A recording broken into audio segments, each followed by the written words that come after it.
Okay, we're already in our sample problem number 5. So now we already have a sample for a variable force for a spring. We also have a sample sa katong tide nga spring, no? We have different conditions. So inyo importante yun nga tan-awon nga kung nalibog mo sa unsay initial nga displacement or condition or position sa ka variable or sa usa ka object or particle, importante nga inyo i-consider unsa ang conditions kag iyang gipangita. So we have here a sample problem number 5. So naanay parabolic curve nga na-involve. So, what else usa pa na adre? So atong basahan ng problem, we have a 40 kilogram boy. So nilaki 40 kilogram iyang mass. Nag-slide siya sa smooth water slide. So naay smooth water, pasabot this is a frictionless. If it starts from rest at A, so at A starts at rest, so yung velocity at A is equal to 0, yung initial velocity. Determine his speed when he reaches at B. So this is the B. And the normal reaction the slide exerts on the boy at this position. Okay, so gipangita na to ang velocity at this point. It's denoted as V sub B. And then the normal force. Ato na lang pangalan ng normal force nga N sub B. Okay, normal force at B man and then velocity at B. So, say buhato na to. Okay. So, at this position, okay, we have a parabolic curve, no, formula y equals to 0.075x squared. And then, initial height. So, ang height niya from here is 0. Then, inaog siya og 7.5 meters along the y. So let's call this our displacement along y. And then this is from A to B, that is 10 meters. Let's call this our displacement along x. So let's write our given for this sample problem number 5. Mass is 40 kilograms. Initial velocity or velocity at A is equal to 0. And then what else? Unsa pa given nato? Natay given nga displacement at y. Automatic na 7.5 meters. And then displacement at x is equal to 10 meters. What else? What else?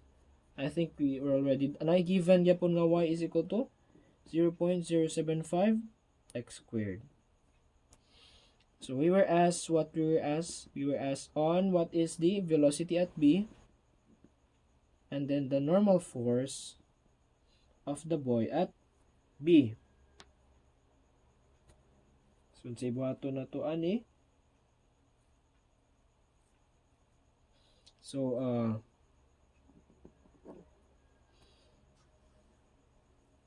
if you notice, no, ang boy, this is we have a parabolic curve here. So, sa ato pa, we can apply something here from our curvilinear motion. Yapon, no? Pero later, ato na i-discover. So, we have a boy. So, saan na nato pag-drawing? So, at B, let's say, this is the weight of the boy. Weight is equal to 40 kilograms times 9.81 meters per second squared. So, if you analyze the problem, ang work lang gyud nga done. So, there is no friction. No friction. And then, what are other force? Normal force. Normal force is just a reaction. And then, we have the weight. So, sa to pa, in this problem, only ang work lang gyud nga done or nag-perform is due to the weight of the boy. Okay, so again, if you write the formula, we have the initial kinetic energy. So initial nato position is at A man, plus the total work done from A to B is equal to the final kinetic energy. So kung ato na siyang sulaton, di ba, ang initial kinetic energy nato is equal to 1/2 mVA squared. So mVA squared is equal to 0. So initial kinetic energy is 0. Total work done, wala jud laing work done. Weight ra jud. So work due to the weight, that is equals to, we have here the force, 40 times 9.81 times iyang displacement along, since ang weight is going downwards, sa to pa mangita tog displacement nga vertical, which is equals to the delta y times 7.5 meters, which is equal to, pila man ni? 40 times 9.81 times 7.5, that is equal to 2,943 joules. So is this a positive or a negative? So direction of the weight is downward, direction of the motion is downward, therefore this is a positive work. So pailain, we have the final kinetic energy, which is equal to 1/2 mass times final velocity squared. So mo ni atong gipangita ang final velocity. So 1/2 times 40 kilograms times final velocity squared, that is just equal to 20 VB squared. Now substituting these values for this equation, we have 0 plus total work done, 2,943 joules, is equal to 20 VB squared.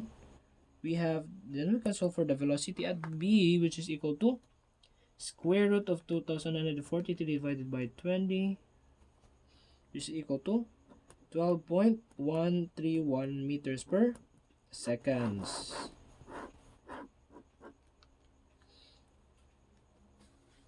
Next, normal force.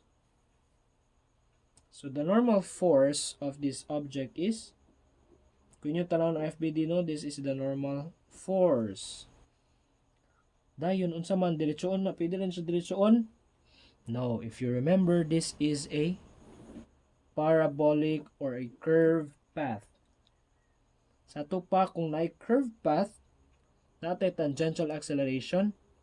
So we have also a normal acceleration. So sa'yo pasabot ana. So we can sum force diretso gyud along the normal direction. Sa to pa kani siya is, this is the normal direction. So summation force along the normal direction is equal to the mass times the acceleration along the normal axis. And take note that the normal acceleration is equal to the square of the velocity over rho. So from this sample, we have this square of the velocity, which is the VB squared, but we do not have the radius of curvature. So sa man ang radius of curvature? We know that the radius of curvature is equal to 1 plus the square of y prime, written raised to the 3/2 all over the absolute value of this y double prime. So emong kalibog ha, this is just in prime notation. In Leibniz notation, y prime is equal to dy over dx, and then y double prime is equals to dy squared over dx squared. So ano mo kahadlok ana? So y prime na to given from this equation. So that is just equals to 0.075 times 2x. So this is equal to 0.15x. Again, ang ato ang x, iyang naglihok man siya, nag-displace siya. So ako ipakita na lang sa inyo ang drawing, no, para di mo malibog. So this is the movement. So let's say this is our initial point. So from here to here, that is 10 meters. But since this is the center of the parabola, our x value here is 0. Therefore, our y prime is just 0 meters. Kaya ito magamit nun rin nga x is dili man ang displacement, but rather is the positional man. And then our y double prime, which is equal to, it is just equal to 0.15.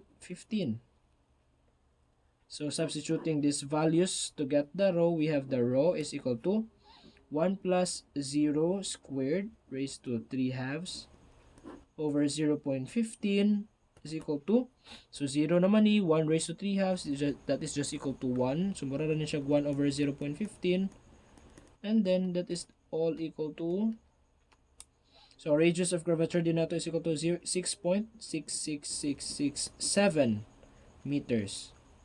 Substituting the radius of curvature to this normal acceleration, our velocity, diba, at v is 12.131 squared over the rho nga 6.66667 667. Then our normal acceleration, we have 12.131 squared divided by 6.667. We have 22.073 meters per second squared. So if we sum forces along the normal force node, that is NB minus the weight of the boy is 40 kilograms times 9.81, that is 392.4 newtons. So minus 392.4 newtons is equal to the mass of the boy, that is 40 kilograms, times normal acceleration, that is at this point is 22.073 meters. Then we can solve that the normal force at B is equal to, so 40 times 22.073 plus 392.4, 1275.32 Newton.